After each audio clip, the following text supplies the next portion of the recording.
నమస్తే, నేను విజయారెడ్డి. రాష్ట్రంలో పరిస్థితులు అంటే మార్పు కోరుకున్నారు. అంటే ఒక కుటుంబానికి సంబంధించిన పాలన వద్దు అనుకున్నారు, లేదంటే ఎమ్మెల్యేలు నచ్చలేదు. అందరికీ తెలిసిన విషయమే. 64 సీట్లతోటి గెలిపించుకున్నారు. మొన్న బై ఎలక్షన్తో కలిపితే 65 సీట్లు వచ్చినాయి.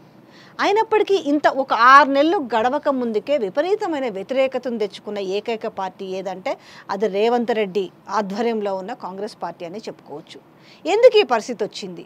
6 గ్యారంటీ స్కీములో 13 అంశాలు ఉంటే తూతూ మంత్రంగా 4 స్కీములు అట్టగా చేసి మిగతావన్నీ పక్కన పెట్టి మేము అన్నీ చేశామని బాజాప్తుగా చెప్పుకుంటున్నారు. ఇప్పుడు ఖరీఫ్ సీజన్ వచ్చింది. సో అంతా కూడా పంటలకు సిద్ధమయ్యారు. రైతు భరోసా ఊసులేదు. ఇక రుణమాఫీ విషయానికి వస్తే ఆనాడు వెళ్ళి బరబరా తెచ్చుకోండి అని చెప్పారు. తీరా చూస్తే ఇప్పుడు కండిషన్స్ పెడుతున్నారు. నిరుద్యోగులు రోడ్లపైకి ఎక్కుతున్నారు. సో మహిళలకు 2,500 రూపాయలు ఎక్కడ పోయినాయో తెలియదు. అసలు ఎందుకు ఇంత తక్కువ పీరియడ్లోనే ఇంత వ్యతిరేకత ఎందుకు మూట కట్టుకున్నారు? ఒకవైపు శ్వేతపత్రాలు అన్నారు, మరొక వైపు కమిషన్లు వేస్తూ ఉన్నారు. సో కాళేశ్వరం ఏమైందో తెలియదు. మరొక వైపు టెలిఫోన్ స్కామ్ అన్నారు. ఇప్పుడు తెరపైకి విద్యుత్ ఒప్పందాల కొనుగోలు విషయంలో జరుగుతుంది. నిజంగానే ఇందులో వాస్తవం ఎంత, అవాస్తవం ఎంత? సో మనతో ఉన్నారు సీనియర్ అడ్వకేట్ శరత్ కుమార్ గారు ఉన్నారు. సార్ నమస్తే. సార్ నమస్కారం అమ్మా. సార్ ఏంటి సార్ నిజంగా అంటే ఒకటే సార్, ఎవరి మోట అయినా కూడా ప్రజలకు ఒక నిజాలు చెప్పాలి, ప్రజలకు ఉన్న సమస్యలు ఏంది అనేది. 6 నెలలు గడవక ముందుకే ఈరోజు మీరు ఆల్రెడీ చూస్తూనే ఉన్నారు, నిరుద్యోగులు ఆల్రెడీ రోడ్లకు ఎక్కిన పరిస్థితి. మేము వస్తే 2 లక్షల ఉద్యోగాలు భర్తీ చేస్తామని చెప్పినారు. ఎవరో చెప్పలేదు, మీరు కూడా అప్పుడు అల్లనే ఉన్నారు.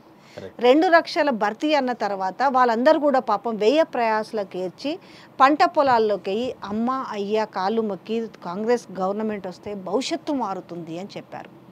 కానీ ఈనాడు పరిస్థితి ఎవరైతే దానికోసము పాటుపడ్డారో వాళ్ళే ఈరోజు వ్యతిరేకత చూపిస్తున్న వైనం కనపడుతుంది. ఎందుకంటారు ఈ పరిస్థితి ఎందుకు వస్తుంది? రానున్న రోజుల్లో ఏ విధంగా ఉండబోతుంది? ఒకటమ్మా, ఫస్ట్ ఆఫ్ ఆల్ ఫండమెంటల్గా ఎక్కడ మిస్టేక్ జరిగిందంటే రేవంత్ రెడ్డిని అర్థం చేసుకోవడంలో కాంగ్రెస్ శాసనసభ పక్షం ఫెయిల్ అయింది, కాంగ్రెస్ పార్టీ హైకమాండ్ ఫెయిల్ అయింది.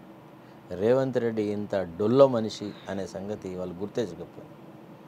ఈయనలో రవ్వంతా కూడా నిజాయితీ లేదు, ప్రజా సంక్షేమం పట్ల పట్టుదల లేదు, ప్రజల పట్ల ఆర్తి లేదు, బాధ లేదు. ఏదైనా లొట్టమిది కాకిలాగా కావు కావు అంటాడే తప్ప ఎక్కడ కూడా చిత్తశుద్ధితో ఒక్క పని కూడా చేసిన సందర్భం లేదమ్మా.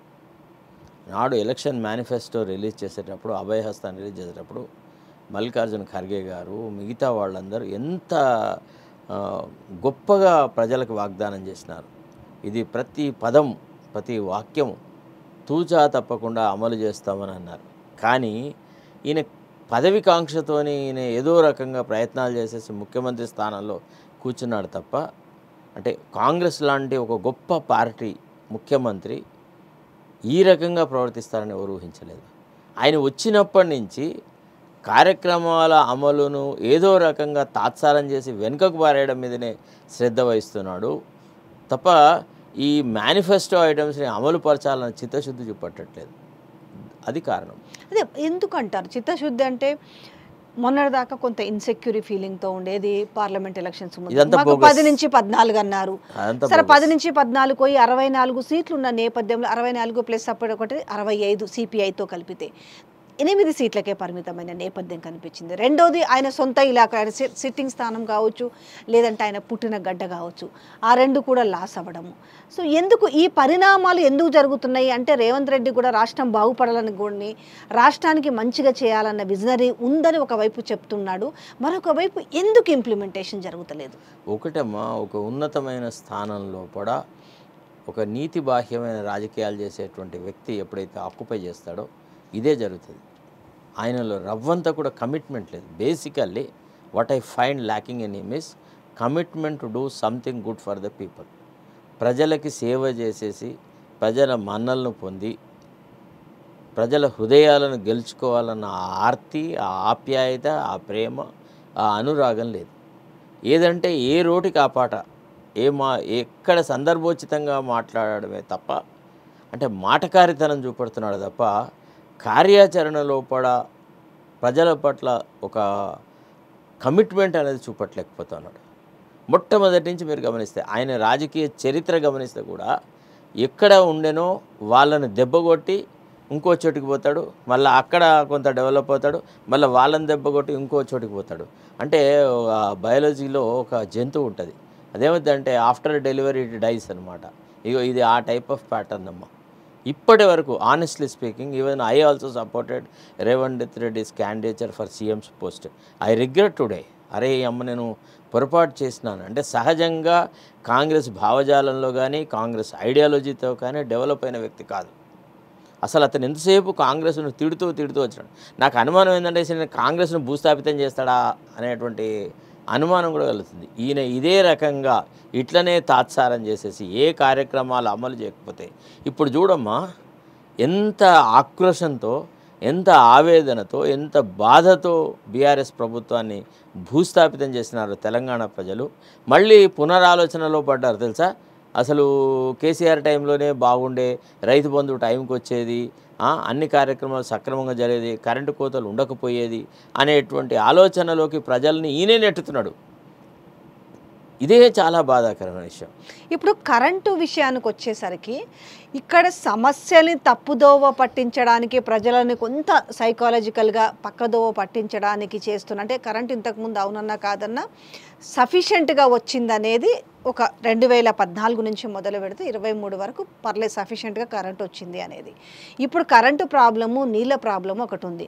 రానున్న రోజులు అసలు మేము కరెంటు సఫిషియెంట్గా ఇవ్వగలమా లేదా అన్న భయమా, లేదంటే కేసీఆర్కు ఉన్న ఒక పేరును రూపుమాపాలన్నా, నిజంగానే ఇప్పుడు కమిషన్ ఏర్పాటు చేసిరు, ఆ కమిషన్ వల్ల ఇప్పుడు ఏమి సాధించగలుగుతారు? ఒకటి ఫస్ట్ ఆఫ్ ఆల్ ఫండమెంటల్ ఏమో it is an undisputed fact. అంటే ఎకనామిక్ విజ్డమ్ కేసీఆర్ చూపట్టలేకపోయినాడు. అంటే కరెంటు బాధలను తీర్చాలంటుంటే ఒకే ఒక దుగ్ధతో ఫినాన్షియల్గా ఏది వైబుల్ ఉంటుంది, లాంగ్ రన్లో ఏది ఉపయోగకరంగా ఉంటుంది, ఏది తక్కువ ధరకు వస్తుంది అనే ఒక కమర్షియల్ యాంగిల్లో ఆలోచించి తక్కువ ధరకు వచ్చేది, కొంత ఎకనామిక్ విజ్డమ్ చూపెట్టేది, తర్వాత ఒక టెక్నికల్ అడ్వైజెస్ ప్రాపర్గా తీసుకొని ఒక పద్ధతి ప్రకారంగా చేస్తే బాగుండేది. అట్లా చేయకుండా ఏం చేస్తారంటే హీ హజల్డ్ ది ప్రాసెస్.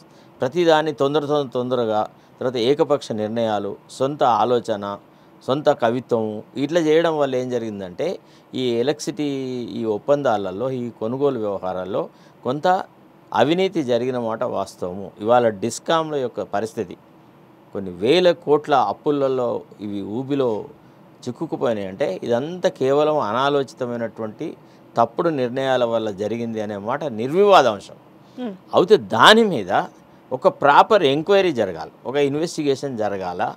అసలు యాక్చువల్లీ ఇందులో క్విడ్ ప్రోకో ఉందా, లేకపోతే ఇంకేదన్నా కరప్షన్ జరిగినాయా, లేకపోతే డబ్బులు ఎక్కువ ఇస్తున్నట్టు నటించి తక్కువ ఇచ్చేసేసో, లేకపోతే కమిషన్ల రూపంలో, ముడుపుల రూపంలోనో డబ్బులు తీసుకున్నారా అంటే ఇది ఒక క్రిమినల్ అఫెన్స్ అవుతుంది. It amounts to breach of trust and cheating. ఇట్లాంటి అఫెన్సెస్ జరిగినాయా, ఇంకా ఎవరు ఈ ఒప్పందాల వల్ల లాభం పొందారు అనేటువంటి విషయాల మీద నిష్పక్షపాతమైన ఎంక్వైరీ జరగాల. ఇట్లాంటి క్రైమ్స్ని ఇన్వెస్టిగేషన్ చేయడానికి సిబిఐ అట్లాంటి ఇన్స్టిట్యూషన్ని వాడుకోవాలి.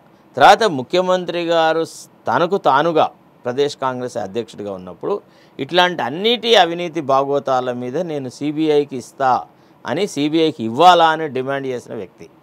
ఈనాడు అధికారంలోకి రాగానే సడన్గా మాట మార్చేసేసి అన్ని జ్యుడిషియల్ కమిషన్కి ఇస్తా అని అన్నాడు. తర్వాత ఆ జ్యుడిషియల్ కమిషన్ అపాయింట్ చేసేటప్పుడు ఒక నిష్పక్షపాతమైన వైఖరి గల వ్యక్తిని అపాయింట్ చేయాలి కదా. అట్లా చేయకుండా కేవలం కిషన్ రెడ్డి గారి యొక్క సలహా మేరకు ఒక ఆర్ఎస్ఎస్ భావజాలం గల వ్యక్తి, ఆర్ఎస్ఎస్తో సింపథైజరు, బీజేపీకి చాలా రకాలుగా సహాయకారిగా ఉన్నటువంటి వ్యక్తిని అపాయింట్ చేసినాడు. ఆయన మొదటి నుంచి కూడా వివాదాస్పదుడే. నరసింహారెడ్డి గారి యొక్క ప్రవర్తన ఇప్పుడే కాదు, ఈవెన్ యాజ్ ఎ జడ్జిగా ఉన్నప్పుడు కానీ, ఆయన సెంట్రల్ గవర్నమెంట్ స్టాండింగ్ కౌన్సిల్గా ఉండేటువంటి అప్పుడు కానీ రకరకాల అంశాలలో ఆయన కొద్దిగా వివాదాస్పదమైన వ్యక్తి. ఆయన అది టైప్ ఆఫ్ ఒక ప్యాటర్న్ ఆఫ్ బిహేవియర్లో ఉంటాడు. తర్వాత రెండోది ఏంటంటే, ఎప్పుడైతే నువ్వు నిజ నిర్ధారణకి మిమ్మల్ని అపాయింట్ చేసినారో, మీరు నిజ నిర్ధారణ జరగకుండా, అన్ని కాయిదాలు చూడకుండా, అందరు వ్యక్తులతో మాట్లాడకుండా, నీ అనుమానాలు నాకున్నాయి, ఈ రకంగా జరిగింది అని మాట్లాడడం అని అంటే దాని అర్థం he he's been assigned the task of fixing KCR somehow or the other అనే యాంగిల్లోనే వచ్చింది. సో అట్లా నోటి దురుసుతనము, అనవసరంగా నోటి దురద ప్రదర్శించడం వల్ల ఇంకా ఈ వివాదం చాలా జటిలమైపోయింది అనమాట. ఏంటి ఇది ఫర్దర్గా ఎట్లా ముందుకు పోయే అవకాశం ఉందంటే ఇక్కడ కేసీఆర్ భయపడుతున్నాడు, కేసీఆర్ హాజరు అవ్వలే, విచారణ జరగకుండానే అంశాలు బయటకు వచ్చినాయి. లేఖ రాసిన తర్వాత భయంతోటే లేఖ రాసిండు, ఆ భయం వల్ల పోలేకపోతున్నాడు, ఇలాంటి మాటల్ని మనం చూస్తున్నాం. ఆ లేఖను కనుక ఖచ్చితంగా చదివితే, ఆ లేఖను ప్రతి వర్డ్ కనుక సరిగా అర్థం చేసుకుంటే, ఆ లేఖ ఎక్కడ కూడా భయపడుతూ రాసిన ఉత్తరంలో కాదు, నీ అధికారాలను ఛాలెంజ్ చేస్తున్నట్టుగా ఉంది, నీ నిజాయితీని శంకిస్తున్నట్టుగా ఉంది, నీవు నిష్పక్షపాతమైన ఎంక్వైరీ జరుపుతావా అనే అనుమానం నాకుంది, నువ్వు ముందే ప్రీజడ్జి చేసి చాలా విషయాలు మాట్లాడావు, నువ్వు ఎవరి సంతృప్తికో రిపోర్ట్ ఇవ్వాలని ఒక ఆలోచనలో ఉన్నావే తప్ప నిజ నిర్ధారణ అనేటువంటి మూల అంశాన్ని నుంచి నువ్వు పక్కకు తప్పుకున్నావు అనేటువంటి భావనలో రాశాడు. సరే, ఆయన చెప్పినట్టుగా ఆనాటి ఆర్థిక మన ఎలక్ట్రిసిటీ పరిస్థితులు ఎట్లా ఉండేది, మోటార్లు ఎట్లా కాలిపోయేది, అందరూ ఏ రకంగా జనరేటర్లు పెట్టుకున్నారు, ఇదంతా కొంతవరకు వాస్తవం. It is a fact. అంటే కేసీఆర్ వచ్చే నాటికి మీరు సాయంత్రం 4-4:30 అయితే ప్రతి షాప్ ముందడ ఒక చిన్న జనరేటర్ సెట్ అయితే ఉండేది. డబ్బగడ అసలు ఏ షాప్లో అయినా ఏం మాట్లాడుతున్నాం ఏం అర్థం కాని పరిస్థితి ఉన్నమాట వాస్తవము. మోటార్లు కాలిపోయిన మాట వాస్తవము, ట్రాన్స్ఫార్మర్లు కాలిపోయిన మాట వాస్తవము, రైతులు ఎలక్ట్రిసిటీ కోసం నానా ఇక్కట్టు పడుతున్న మాట వాస్తవం. దీని ఎవడు కాదనలేడు, ఇది ఆనాటి పరిస్థితి అది. అయితే KCR rightly or wrongly he took certain decisive steps.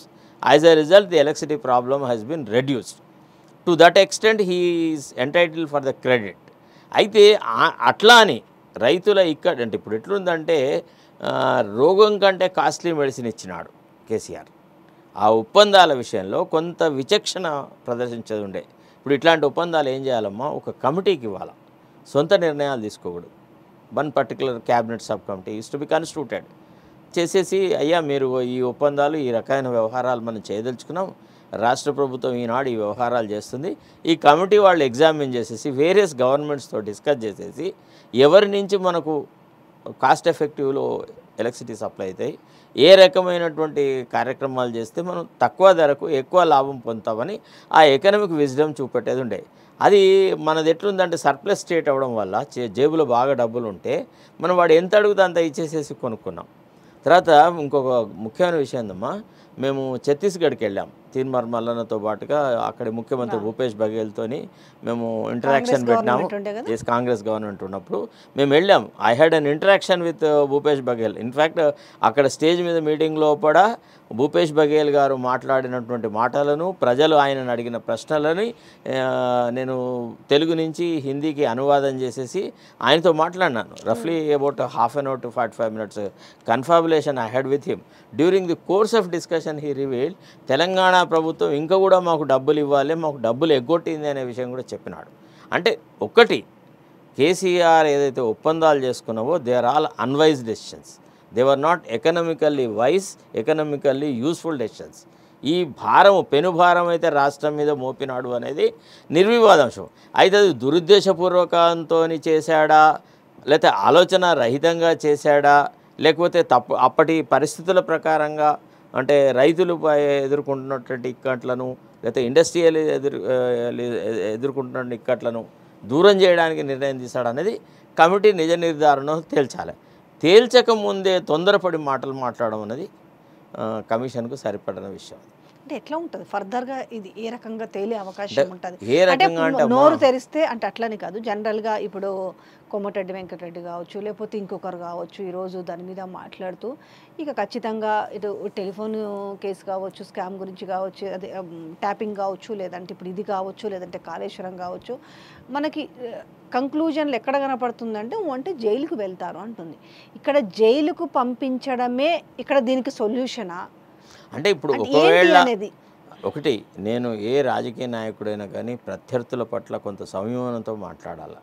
ఇప్పుడు అందులో అవకతవకలు జరిగినాయా లేదా ఇంకా నిర్ధారణే జరగలేదు.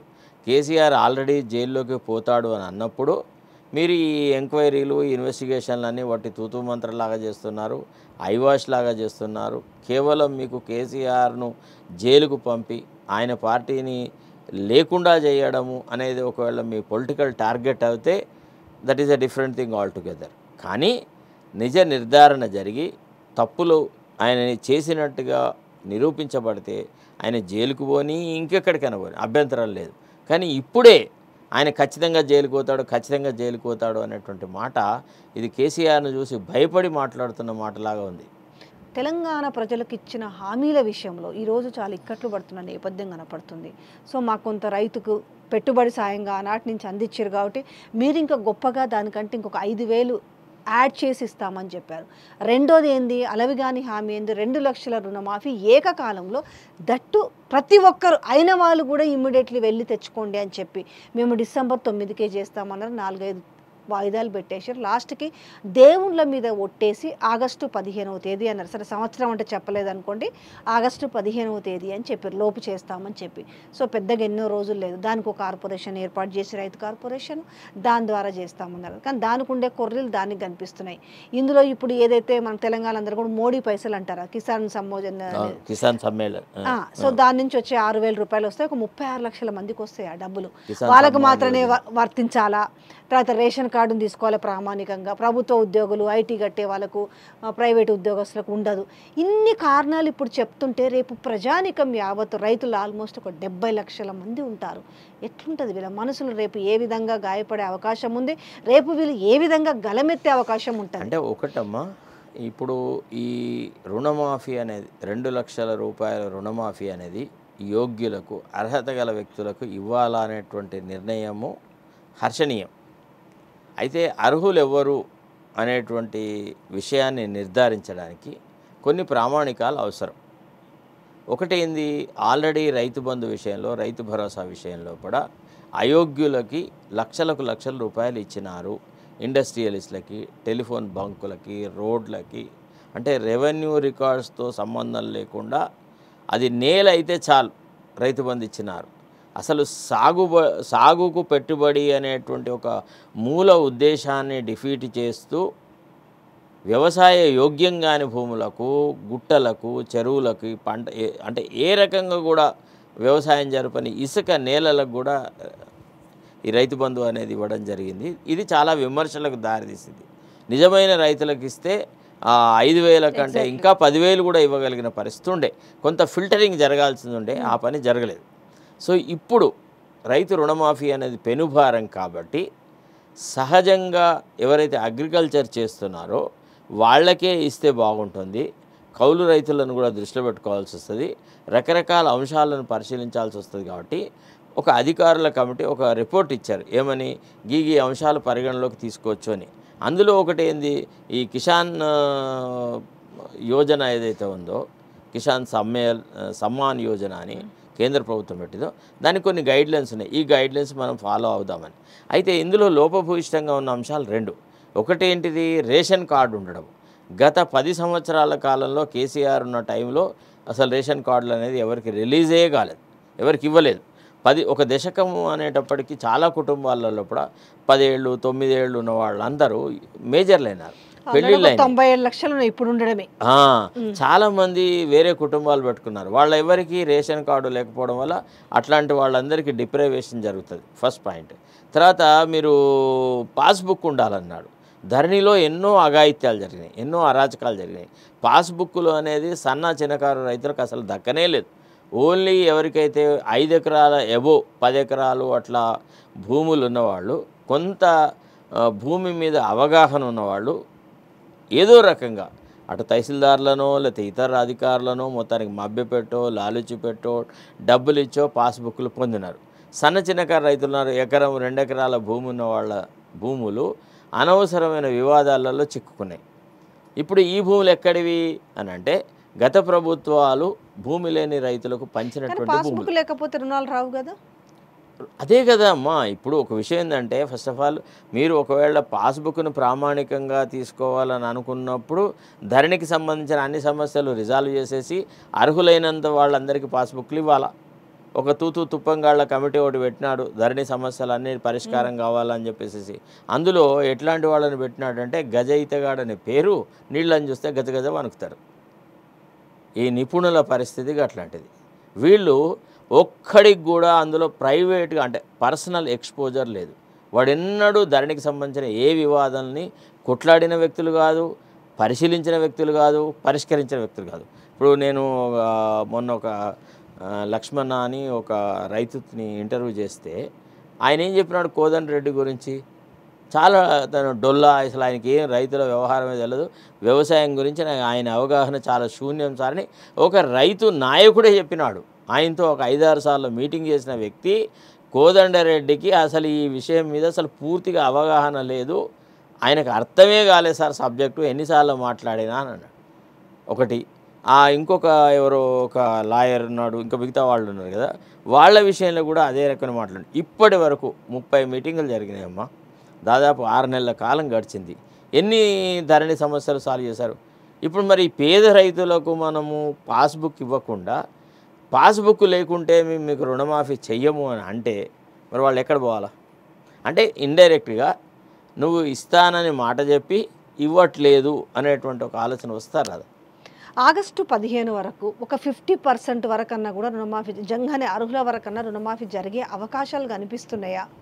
ఇప్పుడు ఒకటి ఎట్లా తయారైందంటే రైతు రుణమాఫీ ఎంతో కొంత చేయకుండా రేవంత్ రెడ్డి ఆగస్టు 15 దాటలేడు. ఆగస్టు 15 వరకు కనుక ఒకవేళ రుణమాఫీ ఇవ్వకపోతే ఆగస్టు 30కి రేవంత్ రెడ్డి ప్రభుత్వమే ఉండదు, రేవంత్ రెడ్డే ఉండడు. అంత అల్లకల్లోలం రాష్ట్రాల్లో ఇవాళ రైతులు ఎంత ఆశతో ఎదురు చూస్తున్నారంటే చాలా రుణమాఫీ అవుతుంది, ఇక మేము రుణ విముక్తులం అవుతాము, మళ్ళీ వ్యవసాయాన్ని చక్కగా చేసుకుంటాం అనేటువంటి ఒక ఆశలో ఉన్నారు. చాలామంది రైతులు చాలా హోప్స్ పెట్టుకున్నారు. ఇది కూడా ఒకవేళ వమ్ము చేస్తే అన్నారా ఈ ప్రభుత్వం యొక్క మనుగడే ఒక ప్రశ్నార్థకమవుతుంది.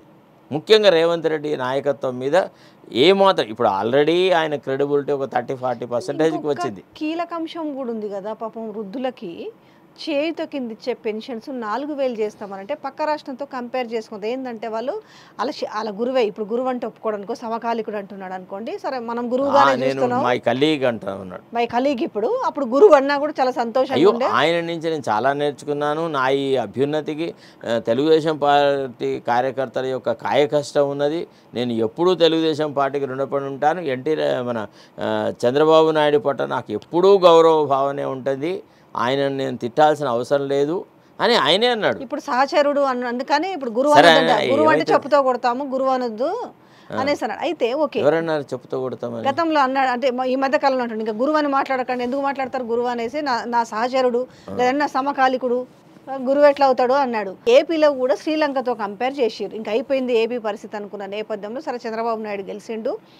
ఆయన 5 సంతకాల్లో భాగంగా 3వ సంతకం వచ్చేసి ఈ 4,000 రూపాయల పెన్షన్ మీద పెట్టడమే కాకుండా ఏప్రిల్, మే, జూను ఇవి కలిపి 7,000 రూపాయలు, 4,000 పెరిగింది ఒకటి ప్లస్ ఈ 3,000 కలిపి 7,000 రూపాయలు ఆ నెలకి ఇస్తానన్నాడు. మరి ఇక్కడ పరిస్థితులు బాగానే ఉన్నప్పటికీ వీళ్ళు కూడా మాట ఇచ్చారు కదా, కనీసం ఈరోజు ఆ చేయుత కింద పెన్షన్లు ఏవైతే ఉన్నాయో అసలు వాటికి ఒక కట్ ఆఫ్ తేదీ కాదు, వాటి గురించి ఒక చర్చ కూడా లేదు. అంతలో భాగంగా మహిళలు పెద్ద ఎత్తున బాగా ఇంప్రెస్ అయ్యేది దేనివైపు అని అంటే 2,500 గురించి, మరి వాటి ఊసే లేదు. ఇప్పుడు దీనికే ఇంతవరకు ఇంకా రైతు భరోసా రాలేదు, రుణమాఫీ గురించి అది ఇంకా మెట్లు ఎక్కుతానే ఉంది. మరి ఇవి వాట్ కాదమ్మా, ఇప్పుడు ఫస్ట్ ఆఫ్ ఆల్ ప్రజానాయకుడికి ప్రజల మీద కొంత ప్రేమాభిమానం ఉండాలి, కొంత ఆర్ద్రత ఉండాలి. ఈ ప్రజలకు నేను ఒక వాగ్దానం చేసినాను, ఈ ప్రజలు నన్ను నమ్మారు, వీళ్ళ ఓట్ల వల్ల నేను అధికారంలోకి వచ్చిన, మా పార్టీ అధికారంలోకి వచ్చి నేను ఇంత గొప్ప అవకాశం పొందిన, ముఖ్యమంత్రినైనా, వీళ్ళకి ఇచ్చిన వాగ్దానం సంపూర్తి చేయాలని చిత్తశుద్ధి ఉండాలి కదా. ఒక మనిషి మీరు ఎన్నన్నా చెప్పండి, ఒట్టిగా మీకు ఇంకో విషయం చెప్పన్నా, స్వతహా తెలుసుకునే ప్రయత్నం చేయడు.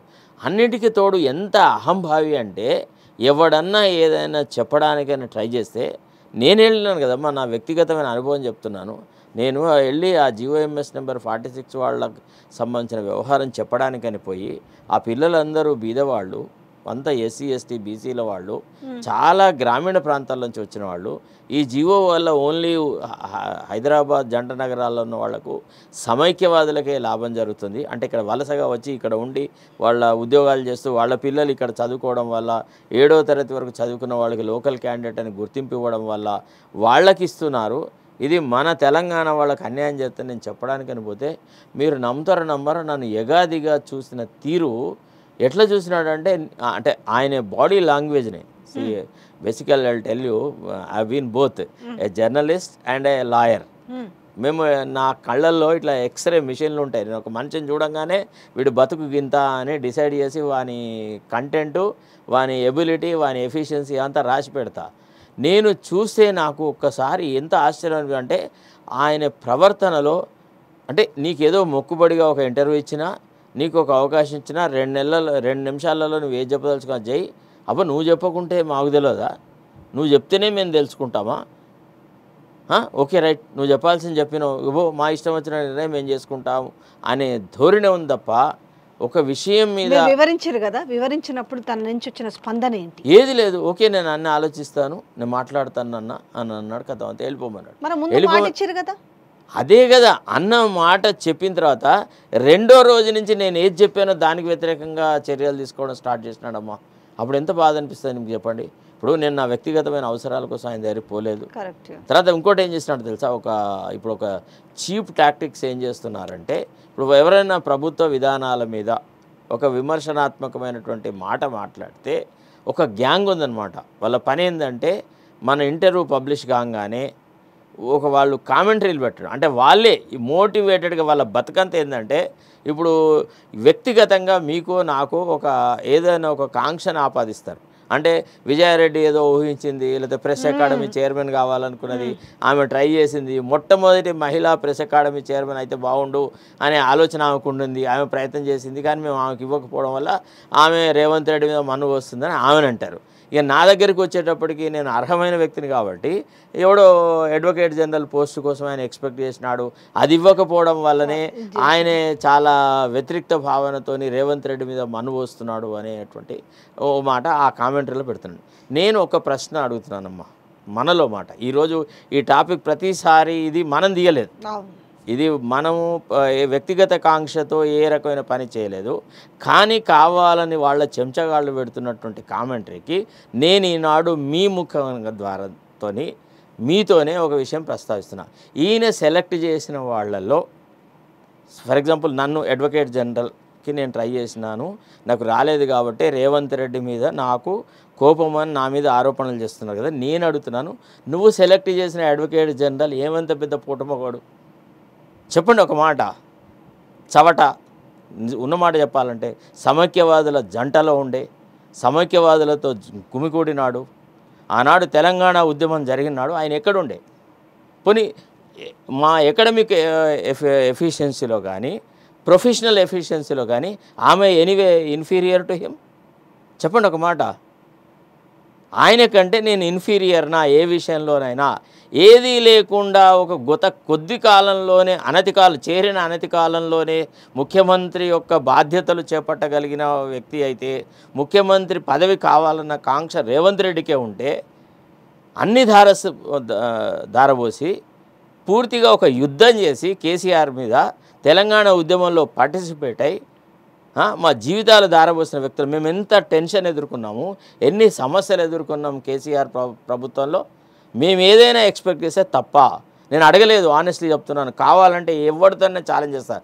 నేను ఎవరికన్నా ఒక కాగితం ఇచ్చో లేకపోతే రేవంత్ రెడ్డి గారిని కలిసో లేకపోతే సుదర్శన్ రెడ్డి అని ఒక ఆయన ఉంటాడు, చెప్తా ఆయన నా క్లాస్మేటే, బట్ ఈజ్ పచ్చి సమైక్యవాది. అంటే ఈ రేవంత్ రెడ్డి మనస్తత్వం ఏంటంటే సమైక్యవాదులు తప్ప తెలంగాణ వాదాన్ని కానీ తెలంగాణ వాదం గురించి మాట్లాడేవాళ్ళు కానీ తెలంగాణ ప్రజల పట్ల ఎంతో కొంత ఆప్యాయత ఉన్న ఏ వ్యక్తిని ఓర్వడు. I would have no objection. Honestly I welcomed it. నా క్లాస్మేటే Sudarshan and myself both have studied law in Osmania university. In which way I'm inferior? నేను నాసిరకం సరుకునా? ఇప్పుడు ఈ వీళ్ళు ఎవరైతే నా మీద కామెంట్ పెడతారో ఇది వాళ్ళకు సమాధానం. నిజానికైతే నేను ఎక్స్పెక్ట్ చేయలేదమ్మా, ఎందుకంటే నాకు సరిపోయింది. ఎప్పుడైతే ఈ ప్రభుత్వం ఏర్పడేటప్పటికి there was some tragedy in my family. I was otherwise in a deep sorrow, ఒక మెలాంకలీలో ఉంటి, ఒక రకమైనటువంటి ఆవేదనలో ఉంటి, నేను నా భవిష్యత్తు గురించిన ఆలోచనే చేయలేనంత దుఃఖసాగరంలో ఉన్న నాకు ఇట్లాంటి వ్యక్తిగతమైన కాంక్షలు ఆపాదిస్తే బక్కా జడ్సన్కి లేదా కామెంట్స్ చూడండి. ఆయన మాట్లాడుతుంటే అక్కడ ఉండి అంత పోరాటం చేసి వచ్చి అన్నేళ్ల పాటు కాంగ్రెస్లో ఉంటే అవునమ్మా కేసీఆర్ మీద యుద్ధం ఎవడు చేసినాడమ్మా? ఆయనకు కూడా ఈరోజు ఎట్లా ఆపాదిస్తున్నారు తెలుసా? అసలు చెప్తున్నాను ఒక మాట, అంటే వీళ్ళకి వ్యక్తిగతమైన కాంక్ష ఉంటే కరెక్ట్ అట, మిగతా వాళ్ళకి ఎందుకు ఉండదు? ప్రజాస్వామ్యంలో ఎవడైనా దేనికైనా అర్హుడే. ఈయన సెలెక్ట్ చేసుకున్న పోటుమగోళ్ళ కంటే మనం ఏదైనా తక్కువైతే అప్పుడు మన గురించి మాట్లాడాలి. అంతేగాని అసలు సరిగా 10 నిమిషాలు ఆర్గ్యూ చేయలేడు. ఆయన సొంత వకీల్ని ఒకతన్ని అడిషనల్ అడ్వకేట్ జనరల్గా అపాయింట్ చేసినాడు. నేను అడుగుతున్నా, నేను నీ సొంతానికి అపాయింట్ చేసావా? రాష్ట్ర ప్రభుత్వం తరఫున అడిషనల్ అడ్వకేట్ జనరల్ని అపాయింట్ చేసేటప్పుడు అర్హులు ఎవరు ఉన్నారు అనే పరిశీలన చేసినావా? నీ ఇంట్లో పాలేరుగాడికి పోస్ట్ ఇచ్చినావు కదా నువ్వు, నీ సొంత కేసులు చేసిన వాడికి నువ్వు ఇచ్చినావు కదా. పట్టుమని 10 నిమిషాలు ఏ కేసు ఆర్గ్యూ చేసినాడని నువ్వు సెలెక్ట్ చేసి ఇచ్చినావు? అడగరా నేను? ఇట్స్ అ పబ్లిక్ సర్వీస్ అయితే you are paying them from state exchequer 8,500 ఒక అపియరెన్స్కి. అడగరా నేను? అర్హత లేని వ్యక్తులకు నువ్వు అవకాశాలు అందలాలు కల్పిస్తే నిన్ను ప్రశ్నించరా? అంటే ఇప్పుడు ఎందుకు మాట్లాడాల్సి వచ్చింది ఈ టాపిక్ అంటే, పదే పదే మనని గిల్లుతుంటే ఈ టాపిక్ తీయాల్సి వచ్చింది. లేకపోతే తీయకపోతుండే అరే ఆయన ఇష్టం, ఆయనకు నచ్చిన వ్యక్తిని ఆయన చేసుకుంటాడు. జనరల్గా అడ్వకేట్ జనరల్ అంటే ముఖ్యమంత్రికి ఎవరి మీద కాన్ఫిడెన్స్ ఉంటుందో వాళ్ళని సెలెక్ట్ చేసుకుంటారు. అర్హులు, అనర్హులు రకరకాలుగా ఉంటారు. ఆనాడు కిరణ్ కుమార్ రెడ్డి ఉండే, కిరణ్ కుమార్ రెడ్డి వీళ్ళంతా ఒక గ్రూప్. అంటే మేము యూనివర్సిటీలో చదువుకునే రోజులలో అమర్నాథ్ రెడ్డి కొడుకు కిరణ్ కుమార్ రెడ్డి ఒక వర్గము, తర్వాత పి శివశంకర్ వాళ్ళ అబ్బాయి సుధీర్ ఒక వర్గం. మేము సుధీర్ వర్గానికి చెందిన వాళ్ళము. ఈ ఇతను ఎవరు సుదర్శన్ రెడ్డి వీళ్ళందరూ కిరణ్ కుమార్ రెడ్డి వర్గానికి సంబంధించిన వాళ్ళు. కిరణ్ కుమార్ రెడ్డి ముఖ్యమంత్రి అవడం వల్ల ఆయనకున్న సన్నిహిత సంబంధం వల్ల తెలంగాణ వాళ్ళకి అడ్వకేట్ జనరల్ పోస్ట్ ఎప్పటికీ రాలేదు. సమైక్య రాష్ట్రంలో ఒక్కసారి అవకాశం రాలేదు. అంటే ఆ విమర్శను ఎదుర్కోవడానికని ఈయనకి ఇచ్చినాడు. ఈయన పెద్దదో న్యాయ స్రష్ట అని కాదు, పెద్ద గొప్ప ఆర్గ్యుమెంట్ చేసినాడని కాదు. విన్నారా? సో ఇవన్నీ జరిగినాయి అనమాట. నేను అనేది ఏమంటే, నీవు మిమ్మల్ని ఎందుకు మీరు అంత ఫైట్ చేసిరు, మీరు ఒక అడ్వకేట్గా జనరల్గా అయినా కూడా అంటే లిటిల్ బిట్ కన్సిడర్ కూడా ఎందుకు జరగలేదు? అంటే మీరు ఒక సమస్య మీద పోయినప్పుడు కూడా కనీసం ఏం చెప్తున్నారు అని. నన్ను ఆయన కన్సిడర్ చేయకపోవడానికి అనేకమైన కారణాలు ఉంటాయి. ఒకటి ఏమంటే, రేవంత్ రెడ్డి గారికి ఎవరైతే తెలుగుదేశం పార్టీని, తెలుగుదేశం ప్రభుత్వాన్ని, చంద్రబాబు నాయుడును విమర్శించారో వాళ్ళని ఆయన ఇష్టపడాడు. తెలుగుదేశం బ్యాక్గ్రౌండ్ ఉండాలి, తెలుగుదేశం పట్ల సాఫ్ట్ కార్నర్ ఉండాలి, తెలుగుదేశంలో ఎప్పుడో ఒక దశలో ఈయనతో పాటు పనిచేసినటువంటి వాతావరణం ఉండాలి. నేను అదే కల్చర్ నుంచి వచ్చినాను. I'm a product of Eenadu. I have got very good links with Chowdharys, ఎన్నో ఉన్నాయి.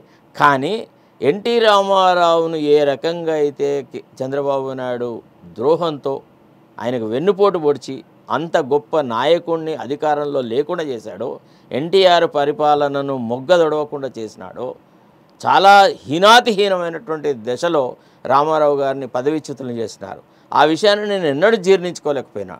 ఆ విషయాన్ని నేను బాహాటంగా మాట్లాడినాను చాలా సందర్భాలలో. నా దృష్టిలో రామారావు గారు ఒక ప్రజల పట్ల అమితమైన ప్రేమాభిమానాలు గల ఒక గొప్ప నాయకుడమ్మ. మనం అనొద్దు. కానీ రామారావు గారు వచ్చే నాటికి బీద బలహీన వర్గాలకు కానీ, ఎస్సీ ఎస్టీలకు కానీ ఏ రకమైనటువంటి ప్రమేయం లేదు పరిపాలనలో. అట్లాంటి వాళ్ళ గురించి ఆలోచించి పేద ప్రజల కోసమని 2 రూపాయల కిలో బియ్యం ఇచ్చి ఎన్నో రకాల సంక్షేమ పథకాలు అమలు చేసేసి పేద ప్రజల అభ్యున్నతికి కృషి చేసినాడు. అట్లాంటి వ్యక్తి పరిపాలనను ఈయన లక్ష్మీపార్వతి అనే ఒక నెపంతోని బొందముంచాడు కదా అనేటువంటి బాధ నాలో ఉండింది. నేను ఆయన క్షమించలేకపోయినా. That is one point. రెండోది, రేవంత్ రెడ్డికి సంబంధించిన కేసులు నేను అప్పుడు గవర్నమెంట్ పీడర్గా ఉన్నప్పుడు, స్పెషల్ గవర్నమెంట్ పీడర్గా ఉన్నప్పుడు ఆర్గ్యుమెంట్ చేయాల్సి వచ్చింది. అప్పుడు నేను టీఆర్ఎస్ ప్రభుత్వం తరఫున ఉన్నా. అయితే ఈయన గురించి చాలా గొప్పగా చెప్పి ఆయన లైఫ్కు థ్రెట్ ఉంది, అది ఉంది, ఇది ఉంది అంటే నేను ఐ జస్ట్ ఫుడ్ ఇట్.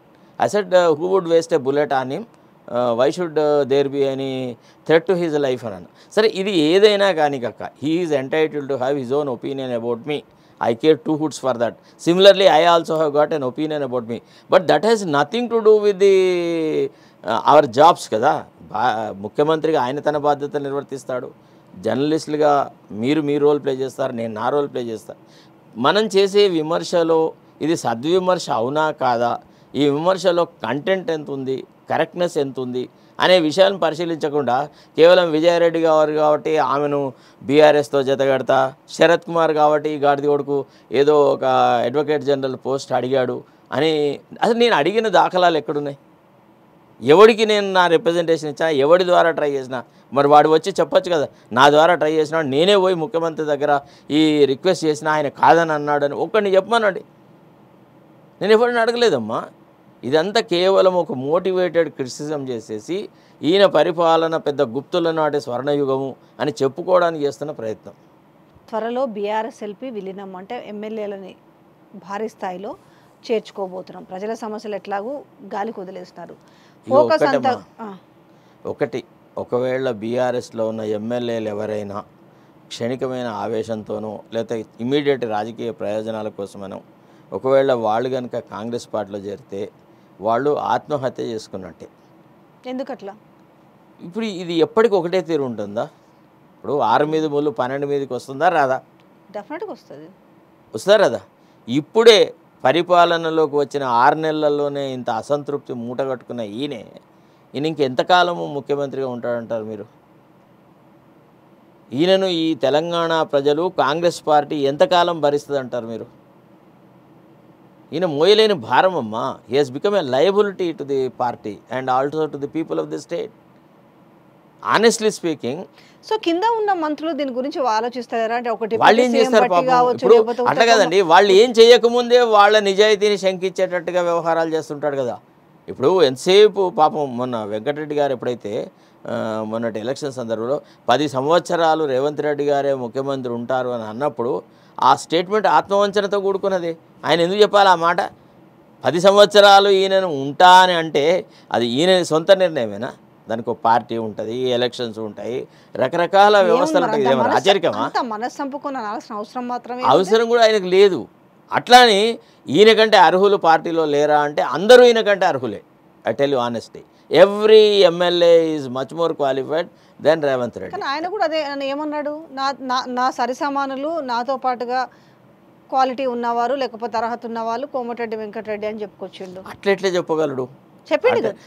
అది చెప్పిండు, అదే ఆయన కాదు. That is all lack of common sense, political sagacity లేకుండా మాట్లాడే. అంటే మీకు ఎవరికి లేదు, మీరు అనవసరంగా మీరు నా కుర్చీ కోసం పాకులాడొద్దు, అయితే గీత వెంకన్నకుంటే తర్వాత చెప్పడానికి. మొదటి నుంచి నోటి దుర్దనమ్మ. ఆయన PCCI అధ్యక్షుడు అయినప్పటి నుంచి ఆయన ఇప్పటి వరకు మాట్లాడిన ప్రతి మాటలో అనాలోచితమైన వ్యాఖ్యలు, పూర్తిగా అవివేకంగా మాట్లాడాడు. ఆయన మొట్టమొదటే తనను తాను పెద్ద IPS ఆఫీసరు, మిగతా సీనియర్ లీడర్లు అందరినీ హోంగార్డులని అన్నాడు. గానాడే ఆయన తెలివెంతనో మనకు అర్థమైపోవాలి. అంటే అందరినీ కలుపుకొని పోయి పార్టీని ఆల్రెడీ సీనియర్ లీడర్ VH అంటున్నాడు. ఏంది ఇదా ఇందిరమ్మ రాజ్యము, రెవెన్యూ శాఖలో జరుగుతున్న అవకతవకలు? అది కదా, ఆయనే కాదు అందులో ఉండి కూడా చాలా మంది లోపల పెట్టుకున్నా కూడా ఆయన డిఫర్ అవ్వాల్సి వచ్చింది. అంటే బ్లాస్ట్ అయినాడు. ఎవరు? VH. సహజంగా కాంగ్రెస్ భావజాలం గల వాళ్ళు, కాంగ్రెస్ పార్టీలోనే పుట్టి పెరిగిన వాళ్ళు, కాంగ్రెస్ని ఎనలేని ప్రేమతో చూసే వాళ్ళందరికీ రేవంత్ రెడ్డి ఎట్లా కనబడతాడంటే కబాబ్ మే హడ్డీ చేసా వినలేదా, అట్లా కనబడతా ఉన్నాడు. ఈయనను ఇంకా కూడా ఓనపవడం. ఇప్పుడు మీరు చూడండి, ఆంధ్ర వాళ్ళు రేవంత్ రెడ్డిని మా రేవంత్ రెడ్డి అంటున్నారు. తెలంగాణ వాడు ఎవడన్నా మా రేవంత్ రెడ్డి అనగా చూసారా? ఒక్క లీడర్ అన్నా, ఒక్క కార్యకర్తను ఎవడన్నా మా రేవంత్ రెడ్డి ఈయనే మా ముఖ్యమంత్రి అని అనగలిగిన చూసినారా? ఆయన ఐసోలేట్ చేసుకున్నాడు ఆయన ఓన్ బిహేవియర్ ద్వారా. ఆయన కూడా అనాలి కదా, నువ్వేమిస్తా తిరిగి వస్తుంది, నువ్వు లాస్ట్కి తెలంగాణ ఆవిర్భావ దశాబ్ది ఉత్సవాలలో కూడా ఆయన జై తెలంగాణ అనలేదు. అక్కడ కాదమ్మా, అసలు ఇప్పుడు తెలంగాణ కోసం అసూలు బాసినటువంటి ఎంతోమంది ఉద్యమకారులను సన్మానం చేస్తాం, వాళ్ళకు పెన్షన్ ఇస్తాం అని రకరకాలుగా మాట్లాడి కొంతమందిని తీసుకువచ్చినారు. మమ్మల్ని ఎందుకు తీసుకువచ్చినారు, మమ్మల్ని ఎందుకు పంపించినారు, మాతో ముఖ్యమంత్రి ఒక్క మాట కూడా మాట్లాడలేదు అని చెప్పేసి ఆ ఉద్యమకారుల ఎవరైతే ప్రాణాలు కోల్పోయినారో వాళ్ళ తల్లిదండ్రులు మాట్లాడినారు కదా. అసలు రవ్వంతా కూడా మాట్లాడలే. వాళ్ళతో కనీసం ఒక అసలు సహజంగా తెలంగాణ ఉద్యమం పట్ల కానీ తెలంగాణ సెంటిమెంట్ పట్ల కానీ రేవంత్ రెడ్డికి రవ్వంతా కూడా అంటే అక్కడ సానుభూతి లేదు. మెయిన్ మేము అందశ్రీ రాసిన గీతాన్ని మేము దాంతో మంచి మ్యూజిక్ రైటర్ తోటి మంచిగా దాన్ని రాపించినాము, చేయించినాము, దానికి ప్రకటించినాము, మేము చాలా గౌరవించినాము.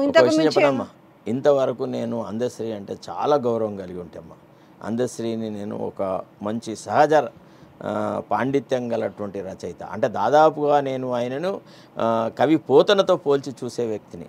కానీ ఎప్పుడైతే ఈ మురికి కుంపలో చేరాడో, ఈ రేవంత్ రెడ్డి గ్యాంగ్తో జమ అయ్యాడో ఆయన మీద ఉన్న గౌరవ భావన అంతా పోయింది. మొన్న ఒక ఇంటర్వ్యూలో నేను చూసిన ఆయన భాష మాట్లాడితేరు సహజంగా అందశ్రీ ఎంతైతే ఉన్నతమైన స్థానంలో ఉండేనో, ఎంత గొప్పగా మాట్లాడేవాడో అట్లాంటి ఆయనే చిన్న స్వార్థం కోసమని ఎంత నీచంగా మాట్లాడుతున్నాడో ఈ మధ్య. అందశ్రీ అనే వాడితోనే మొత్తం తెలంగాణ ఉద్యమం మొదలయ్యి కొసగాలే కదా. Is one of the persons, is a great writer, is a natural writer, సహజ పాండిత్యం గల వ్యక్తి, అన్నీ ఓకే రైట్. అందశ్రీ గారికి నమస్కారం. కానీ తెలంగాణ సెంటిమెంట్ను దెబ్బతీసే విధంగా సమైక్యవాదుల యొక్క తో గుమిగూడితే, సమైక్యవాదుల చెంతన చేరితే, వాళ్ళ పంచన చేరితే ఆయన తన గౌరవాన్ని పొడగొట్టుకున్నట్టు. ఏమవుతుందండి ఇప్పుడు అక్కడ గురువు ముఖ్యమంత్రి, ఆయన సెంటర్లో కీ రోల్ అయినాడు. ఇప్పుడు ఎందుకంటే ఆయన 16 సీట్లతో ఆయన సెంటర్లో కీ రోల్ అయినాడు, ఎంపీ సీట్లతోటి. ఇక్కడ చూసుకుంటే ఈయన ఇద్దరు కలిసి మంచిగా జోడెద్దుల్లాగా ఉన్న నేపథ్యంలో ఏమైతుంది? ఏం చేయకపోయినా కూడా చాలా పొరపాటు. జోడెద్దు లేదు, లండెద్దు లేదు. ఈయన అసలు జోడెద్దు లాంటి స్వభావమే. అటు అక్కడ చంద్రబాబు నాయుడు పాలనకు ఇక్కడ పాలనకు చూడండి, ఆయన సూపర్ 6 అన్నాడు. 5 గ్యారంటీస్ ఒక ఎట్ ది ఫస్ట్ సిగ్నేచర్ ఆయన చేశారు. ఈయనలో అంత చిత్తశుద్ధి ఉందా, అంత కార్యదీక్షత ఉందా, అంత పట్టుదల ఉందా, అంత సమర్థత ఉందా? ఏమైనా పోలిక ఉందా ఆయనకి ఈయనకి? దేంట్లో పోలిక పెడతారు? చంద్రబాబు నాయుడుతో ఈయనని దేంట్లో పోలుస్తారు మీరు? అంటే పరిపాలన అనుభవంలో పోలుస్తారా, రాజనీతిజ్ఞతలో పోలుస్తారా, లేకపోతే ఒక పార్టీని స్థాపించి, అంటే ఒక పార్టీ యొక్క పగ్గాలు తీసుకొని పార్టీని ఏకతాటి మీద నడిపి గెలుపోటములను సమానంగా చూసి మళ్ళీ మళ్ళీ అధికారానికి వచ్చిన వ్యక్తిగా చూస్తారా? ఏం పోలిక ఉందని చెప్పి మీరు ప్రతిసారి రేవంత్ రెడ్డికి చంద్రబాబు నాయుడుకి పోలికలు పెడతారు? ఒక్కటి సమైక్యవాదుల యొక్క ఇంట్రెస్ట్ను ప్రొటెక్ట్ చేయడానికి, ఆంధ్ర వాళ్ళ యొక్క ఆస్తిలను కాపాడడానికి, ఇక్కడ ఆంధ్ర వాళ్ళ ఇంట్రెస్ట్లను ప్రొటెక్ట్ చేయడానికి రేవంత్ రెడ్డి అనేవాడిని ఒక పావుగా వాడుకుంటాడు చంద్రబాబు నాయుడు, అంతే. అంతకంటే ఎక్కువ ఏం లేదు. ఉన్నారా? ఇక డెవలప్మెంట్ ఏమి అంత గాలికి వదిలేసి నా బోంద డెవలప్మెంట్, నా బోకల్. ఇప్పుడు ఈ 6 నెలల్లో జరిగిన మీ దృష్టికి వచ్చిన తెలంగాణలో డెవలప్మెంట్ కావచ్చు, అద్భుతంగా కొత్తగా వచ్చిన కంపెనీలు కావచ్చు, అసలు 6 నెలల్లో మార్పు అంటే ఏమొచ్చింది చెప్పండి? ఏమీ రాలేదు. ఇంకో విషయం పైన తెలంగాణ ప్రజానికం ఈనాడు నిరాశ నిస్పృహలకు లోనవుతున్నారు. ఆలోచన ఇవాళ మేము కూడా చాలా కార్యక్రమాలు చేస్తూ ఉంటాం. As a journalist I interact with many people, I talk to many people. ప్రతి రైతు నోట సార్ రైతు బంధు లేదా, అసలు రైతు భరోసా అనేది ఒక స్కీమ్ పెట్టినామని, కాంగ్రెస్ మేనిఫెస్టోలో అది ఉందని, మేము 15,000 ఇస్తామనే సంగతి రైతులు అడగట్లేదు. వాళ్ళు ఏమన్నారు? కేసీఆర్ పెట్టిన రైతు బంధే మాకు ఇవ్వండి మహాప్రభు అని అడుగుతున్నారు. నువ్వు 5,000 ఇస్తే చాలుగా నువ్వు ఎక్కిచ్చే అంత కెపాసిటీ నీకు లేదు, గంత ఔదార్యం నీలో లేదు, అంత సానుభూతి నీలో లేదు. నువ్వు మాకు 5,000 ఇవ్వడానికనే తక్కించి కష్టపడతా ఉన్నావు, నీ మనసు రావట్లేదు అని అంటున్నారు. ప్రజలు ఏమంటున్నారు ఇవాళ? రైతులు ఏమమ్మా నీకు మొత్తం కంప్లీట్గా నాట్లు వేసుకునే స్టేజ్ వచ్చిందమ్మా. ఈరోజు నేను ఒక వ్యవసాయ కుటుంబం నుంచి వచ్చినాను. మొన్నటి వర్షాల లోపల పాపం విత్తనాలు నాటినారు పత్తి రైతులు, మిగతా వాళ్ళందరూ. ఇప్పుడు ఏమవుతుందంటే గ్రామీణ ప్రాంతాలలో ఇప్పుడు మనం టైంకు డబ్బులు ఇవ్వలేదనుకో, పెట్టుబడి సాయం చేయకుంటే వాళ్ళు ఏం చేస్తారు? ఎవరో ఒక అప్పు దగ్గర తీసుకుంటాడు. ఈ అప్పు చేసిన వాడు ఏం చేస్తాడు? కొంత ఇంట్రెస్ట్ రేట్ ఫిక్స్ చేస్తాడు. వాడు ఏమంటాడు? రైతు బంధు రాగానే పట్టుకుపోయి వాడికి నేను అప్పు కడతా అంటే వాడు ఒప్పుకోడు. నేనేమన్నా నీ కష్టసుఖానికి ఇచ్చిన నా పైసలు, నేను ఇంట్రెస్ట్ కోసం అని ఇచ్చినాను, వడ్డీ కోసం ఇచ్చినాను. 6 నెలలకు వడ్డీతో సహా నువ్వు నాకు ఇస్తే ఇప్పుడు తీసుకుంటా, ఇంకా 6 నెలలకు తీసుకుంటా, లేదంటే వడ్డీ కడుతూనేవో 6 నెలలకే ఇయ్యి అంటున్నాడు. సో దానివల్ల ఈ చేత ఇచ్చినట్టయింది, ఈ చేత తీసుకున్నట్టయింది. అంటే నీవు ప్లానింగే లేదు. First of all fundamentally this man doesn't have any compassion towards the people. That is the worst part of it. ఎందుకు ప్రతి ఒక్క విషయంలో ఒక వ్యతిరేకతను ఎందుకు మూటగట్టుకోవాలి? ఆఖరికి లిక్కర్ విషయానికి వస్తే కూడా మొన్నటి వరకు ఏంటో ఈ కొత్త బీర్ బిర్యానీలు అనేసి, లేకపోతే ఇంకేదో అనేసి కొత్త డిస్టిలరీస్కి ఇవ్వడము, దాని తర్వాత ఈ యొక్క అప్రతిష్ట పాలు, దాని మీద అంటే వైన్ విషయం, అదే లిక్కర్ విషయానికి వస్తే కూడా ఎందుకు ఇంత అర్జెంటుగా? ఒకటి నేనేమనుకున్నా అంటే, నాకు అర్థమైన విషయం ఏంటంటే, ఈ కొత్త బ్రాండ్ల ఇంట్రడక్షన్ అనేది ఎక్సైజ్ మినిస్టర్తో సంబంధం లేకుండా ముఖ్యమంత్రి అనుచరులు తీసుకున్న నిర్ణయం. అందుకే ఆయన చెప్పాడు ఇది నాకు సంబంధం లేదు అని అన్నాడు.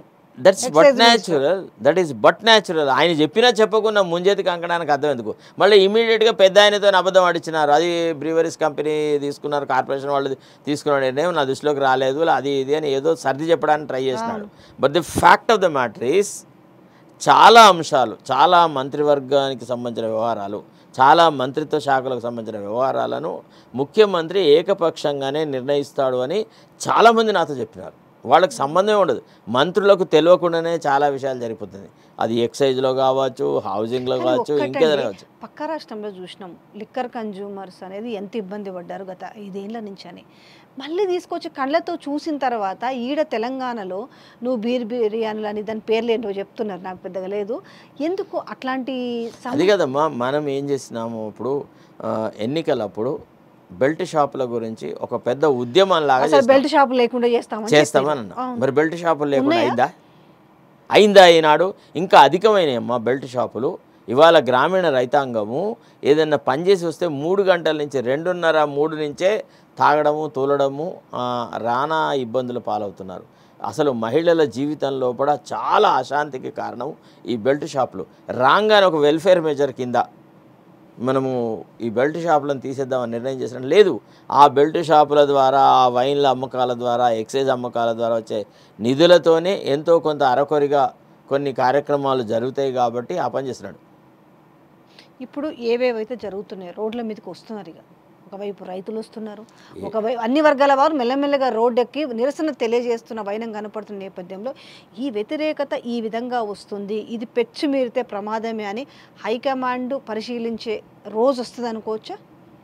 ఒకటమ్మా, దేనికైనా everything has got its own time under the sun అంటారు. ఒక బైబిల్లో ఒక విషయం చెప్తారు, ఏమని, there is a time to sow, there is a time to reap the harvest అని. అంటే విత్తనాలు నాటడానికి ఒక సమయం ఉంటుంది, హార్వెస్టింగ్ చేయడానికి ఒక సమయం ఉంటుంది. మనం తొందర పెట్టలేము. నాటి నుంచి తొందరగా అంటే ఇవాళనే నాటి రేపే హార్వెస్ట్ చేయగలము అనేటువంటి వ్యవస్థ ఏది ఉండదన్నమాట. కాబట్టి పాపం పండితే ఈ రకమైనటువంటి పరిపాలన జరిగితే పార్టీ దృష్టిలో ఇప్పుడు అరే ఈయన వల్ల అసలు పార్టీకి అనవసరంగా చెడ్డ పేరు. ఇప్పుడు పార్టీ అధిష్టాన వర్గంలో ఒక ఆలోచన మొదలు కాలేదా? 64 మంది ఎమ్మెల్యేలు ఉన్న పార్టీకి 8 మందే వస్తారు, 8 మంది ఉన్న ఎమ్మెల్యేలకు 8 మందే వస్తారు. తర్వాత రెండోది, పార్టీ హైకమాండ్ దృష్టిలో ఉంది 4 టికెట్లను ఈయనే ప్లాటర్లో పెట్టి ఇచ్చినాడు, దరిద్రులకు దరిద్రపు క్యాండిడేట్లను సెలెక్ట్ చేసినాడు. ఈయన తన సొంత బాధ్యతగా తీసుకొని సునీతా మహేందర్ రెడ్డికి టికెట్ ఇప్పించినాడు, దానం నాగేందర్కు టికెట్ ఇప్పించినాడు, నీలో మధుకు టికెట్ ఇప్పించినాడు. ఇట్లా కొన్ని టికెట్లని వీళ్ళని నేను గెలిపించుకొస్తా అన్నాడు. ఇది నా నియోజకవర్గం అన్నాడు. పార్టీ హైకమాండ్ కూడా నమ్మినారు, అరే మల్కాజిగిరి ఈ he's held that particular position కాబట్టి హీ మే సక్సీడ్ అని అనుకున్నారు.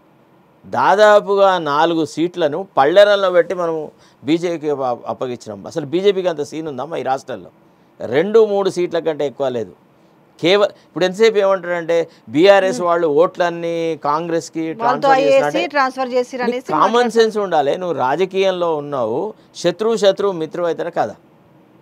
ఆనాడు అన్ని అంటే బీఆర్ఎస్కు వ్యతిరేకంగా ఉన్న అన్ని శక్తులను నువ్వు కూడగట్టి బీఆర్ఎస్ మీద ఒక యుద్ధం ప్రకటించినటువంటి నీకు ఎట్లయితే నీకు అందరు సహకరించారు, నీ ఐడియాలజీతో ఏకీభవించలే, నీ పెద్ద పరిపాలన దక్షతతో గ్రహించలే, ఏం చేయలేదు. ఎందుకు చేస్తున్నారు?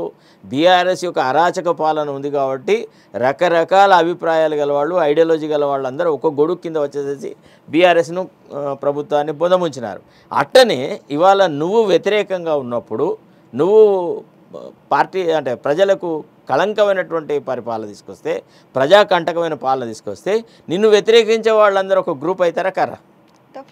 అవుతారా కారా? ఒకవేళ బీఆర్ఎస్ సరైనటువంటి ఫైట్ ఇవ్వలేకపోతుంది రేవంత్ రెడ్డికి అని అన్నప్పుడు బీఆర్ఎస్ సింపథైజర్లు ఎటువైపు పోతారమ్మా? అంటే ఓటర్లకి ఐడియాలజీ ఉందా? ఎవరో కొంతమంది కార్యకర్తలకు ఐడియాలజీ ఉంటుంది. ఆ మాటకు అర్థం లేదు. అంటే బీఆర్ఎస్ అంటే కేసీఆర్ బ్యాంక్ అకౌంట్లోంచి అమౌంట్ ట్రాన్స్ఫర్ చేసినాడా వాళ్ళ అకౌంట్లోకి? ప్రజలు భావించినారు ఏమని, బీఆర్ఎస్ సరి అయినటువంటి పోటీ ఇవ్వలేకపోతుంది, బీజేపీ మాత్రమే ఇస్తుంది అనేటువంటి ఆలోచన ఒకటి.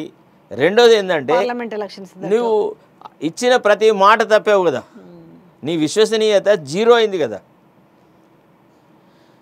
ప్రజలు మొన్న బీఆర్ఎస్ని 0 చేసినారు, కాంగ్రెస్ని సగానికి నరికినారు, బీజేపీకి అందలంగా పెట్టినారు. రానున్న రోజుల్లో ఎట్లా ఉండబోతుండొచ్చు ఒకవేళ అంటే క్రైటీరియాస్ ఎట్లా ఉండవమ్మా? ఒకటి ఏంటంటే ఒక క్షుద్ర నీతితో, ఒక క్షుద్ర రాజకీయ ఎత్తుగడలో భాగంగా బీఆర్ఎస్ను నీచా చేయాలా, బీఆర్ఎస్ అనేది లేదు, బీఆర్ఎస్కు అస్తిత్వమే లేదు, బీఆర్ఎస్కు భవిష్యత్తు లేదు అనేటువంటి కదా. నాకు ఒక్క డౌట్ వస్తుంటుంది. మన పక్క కొంచెం పొరుగు రాష్ట్రం కింద తమిళనాడులో కూడా గమ్మత్తుగా ఉంటుంది ఆడ కూడా. అంటే అప్పుడు కరుణానిధి కావచ్చు, జయలలిత కావచ్చు, కొడితే ఒకసారిగా 200 పైన, దిగితే 4 సీట్లు కూడా, 6-4 ప్రతిపక్షంలో ఉన్న వాళ్ళకి. కానీ మళ్ళీ ఆ 4 ఉన్నోళ్ళు కూడా పుంజుకొని మళ్ళీ అధికారంలోకి వచ్చేటోళ్ళు. అంటే వీళ్ళకు రాజకీయాల్లో ఉన్న వాళ్ళకి, ఎందుకంటే మీకు ఇంకా బాగా తెలుసు, అంటే మీరు రాజకీయంలో మీరు అడ్వకేటు, మీరు ఎన్నో చూసారు కాబట్టి, అట్లాంటిది ఎన్ని కుటిల కుతంత్రాలు చేసినా ఒక 10 ఏళ్ళు అయితే బీఆర్ఎస్ పాలన కూడా చూసారు. 26 మంది కాంగ్రెస్ ఎమ్మెల్యేలు ఉండేది. ఎన్టీ రామారావు రెండోసారి ప్రభుత్వంలోకి వచ్చినప్పుడు విన్నరా, చంద్రబాబు నాయుడు పవర్లో ఉన్నప్పుడు కూడా, అంటే ఎన్నికలైతే రాజశేఖర రెడ్డి గారు ప్రతిపక్ష నాయకుడిగా ఉన్నప్పుడు ఒకసారి దాదాపుగా 99 మంది 100 మంది సభ్యులతోని ప్రతిపక్షంలో ఉండే. ఆ తర్వాత మళ్ళా ఎదిగి కాంగ్రెస్ పవర్లోకి వచ్చింది. అంటే గడ్డు కాలం వచ్చినప్పుడు ఎవరైనా కుంగిపోతారు. రాజకీయాలలో చావు అనేది ఉండదు. ఇక కేసీఆరే కనుక ఒకవేళ చిత్రంలో లేకపోతే, కేసీఆర్ యొక్క జీవన కాలంలో బీఆర్ఎస్ పార్టీని భూస్థాపితం చేస్తా అనేటువంటి మాట కేవలం రాజకీయ దురహంకారంతో మాట్లాడాల్సిందే తప్ప. ఇప్పుడు ఏపీలో ఎందుకు పక్కన మొన్న జరిగింది కదా 151-23, పక్కకున్న తమిళనాడులో జరగలేదా? ఇవన్నీ చరిత్ర అంతా చూసుకుంటే అరే 2-3 ఉండరమ్మా. అసలు జయలలిత పోనే లేదు. కరుణానిధికి ఎన్ని సీట్లు వచ్చినాయమ్మా జయలలితతో పోటీ పడ్డప్పుడు? ఒకసారి ఏఐడిఎంకే, ఇంకోసారి డిఎంకే పరిపాలన రాలేదా? ఇప్పుడు రాజకీయాల్లో మేము భూస్థాపితం చేస్తామనుకొని మీరు భూస్థాపితం కాకుండా చూసుకోవడం ముఖ్యం. అయినా ప్రజలకు ప్రజలే అల్టిమేట్గా. ఒక్కటమ్మా, ఎన్నికలు అయిన తర్వాత ప్రతిసారి కేసీఆర్ను మధ్యలో పెట్టి కేసీఆర్ను కేంద్రీకృతం చేసేసి మాట్లాడడం అనేది ఈ ప్రభుత్వానికి పరిపాలన మీద చిత్తశుద్ధి లేదు అనే తెలుస్తుంది. నువ్వు ఈనాడు కేసీఆర్ గురించి మర్చిపోవాలా, బీజేపీ గురించి మర్చిపోవాలి. పరిపాలన మీదనే దృష్టి కేంద్రీకరించి ప్రజలకు మనము అభయహస్తం ద్వారా ఏం వాగ్దానాలు చేశాము, ఆ వాగ్దానాలను ఏ రకంగా అమలు పరచాలి, కాంగ్రెస్ యొక్క ఆలోచన సరళి ఏ రకంగా ఉండాలి. అసలు కాంగ్రెస్ పార్టీని ఇంకా ప్రజల దగ్గరికి తీసుకుపోవచ్చమ్మా. కాంగ్రెస్ పార్టీ ఏమంతా డెవలప్ అయింది, అధికారంలోకి వచ్చింది అన్నట్టే. కానీ వీళ్ళ లీడర్లు, ఇప్పుడు వీళ్ళ ఎమ్మెల్యేలు ప్రజల దగ్గర పోతే కనీసం ప్రజల సమస్యలు ఇప్పుడు తెలుస్తాయి. ఏమడుగుతున్నారు? ఏ ఎమ్మెల్యే పోతున్నాడమ్మా ప్రజల దగ్గరికి? అసలు ప్రజల దగ్గరికి పోతే ప్రజలు ఇవాళ నా రైతు బంధు ఏది, రైతు భరోసా ఏది, నీవు రుణమాఫీ ఎప్పుడు చేస్తానని అడుగుతారని దాదాపుగా 70% మంది ఎమ్మెల్యేలు ప్రజల దగ్గరికి పోవడం లేదు. ఎంతసేపు వీళ్ళ కాన్సన్ట్రేషన్ అంతా ఏంటంటే బీఆర్ఎస్లో ఎంతో కొంత పేరున్న నాయకుడు ఎవ్వడు లేకుండా చేసేసి వాళ్ళందరినీ అయస్కాంతంలాగా ఈ పార్టీలో గుంజుకోవడం. అసలు బీఆర్ఎస్కు కార్యకర్తలు లేకుండా చేయాలి, బీఆర్ఎస్కు నాయకులే లేకుండా చేయాలంటుంటే ఒక ఏకైక సంకల్పంతో పనిచేస్తున్నారు తప్ప ప్రజాహితమైన పనులు చేసి ప్రజల యొక్క మెప్పు పొంది ప్రజల హృదయాల్లో కొంత స్థానం పొందాలన్నటువంటి ప్రయత్నం చేయట్లేదు. చివరిగా ఒక ప్రశ్న. దేశవ్యాప్తంగా మళ్ళా నాటిబంద ఏపీ, నాటిబంద తెలంగాణ, దేశవ్యాప్తంగా మళ్ళీ ఈ ఈవీఎం మిషన్స్ పైన మళ్ళీ ఒక చర్చ జరుగుతుంది. బ్యాలెటే రావాలనేసి మళ్ళీ ఒక తీవ్ర చర్చ. సో దీన్ని ఎంతవరకు తీసుకెళ్లే అవకాశం ఉంది? చూడమ్మా, ఈ ఎలన్ మస్క్ ఏదైతే ఒక విషయం చెప్పినాడో తర్వాత వరల్డ్ ఓవర్గా, అంటే if you see that a program can be changed. అసలు ఈవీఎంల మీద ఇంత రభస, ఇంత రచ్చ అవసరం లేదు నా దృష్టిలో. నిజంగా ప్రజాస్వామ్యం ఈ దేశంలో ఉంది అంటే ఇప్పుడు చూడు, మొన్నటి ఎన్నికల తర్వాత if you see the world newspapers, world మీడియాని కనుక మనం గమనిస్తే మన దేశంలో ప్రజాస్వామ్యం మీద చాలా అనుమానాలు వ్యక్తం చేసినారు. మోడీ చేసినటువంటి క్యాంపెయిన్ కానీ, మోడీ చేసినటువంటి విధానాలు కానీ, సిబిఐ ఈడీలను వాడి ప్రతిపక్షాలను చిన్నాభిన్నం చేయడము, ప్రతిపక్ష నాయకులను జైళ్ళల్లో పెట్టడము, ఏకపక్షంగా అంత తనే అయి వ్యవహారం చేయడం. అసలు పార్టీ లేదు, only Modi is BJP, BJP is Modi అన్నట్టుగా తనకు ఓటు వేయి అని చెప్పి అడిగిన విధానం అదంతా చూస్తే, అంటే ప్రతిపక్షాలను ఒక different point of view express చేసిన ప్రతి వ్యక్తిని ఏదో ఒక రకమైన హింసకు, పీడనకు గురి చేసిన విధానం చూస్తే అసలు భారతదేశంలో డెమోక్రసీ అనేది ఉందా? అసలు నిజంగా నిష్పక్షపాతమైన వాతావరణంలో ఎన్నికలు జరుగుతాయా? తర్వాత ఎన్నికల కమిషన్ ఏదైతే ఏకపక్షంగా బీజేపీకి సపోర్ట్ చేస్తున్న విధానము, ఇవన్నీ చూసిన తర్వాత వరల్డ్ మీడియా చాలా అనుమానాలు వ్యక్తం చేసింది. కాకపోతే ప్రజలు ఇచ్చిన తీర్పుతోని ఇవాళ ఏమంటున్నారు, అమ్మా రైట్, ఈవీఎంలు పెట్టుకో, నువ్వు ఏం చేసి ఎంత ప్రచార ఆర్భాటం చేసినప్పటికీ ప్రజలు నిర్ణయాత్మకమైనటువంటి తీర్పునే ఇస్తారు, గుణాత్మకంగా ఆలోచిస్తారు. భారతదేశ ప్రజలు చాలా విజ్ఞత గలవాళ్ళు అనేటువంటి మాట అన్నారు. ఉత్తరప్రదేశ్ లాంటి చోట వారణాసిలో మోడీ యొక్క ఇన్ఫ్లుయెన్సే తగ్గింది, జీరోకి వచ్చింది. వారణాసిలో అంటే ఎక్కడైతే రాముడు పుట్టాడో అక్కడే అయోధ్య ఫైజలాబాద్లో బీజేపీ ఓడిపోయింది.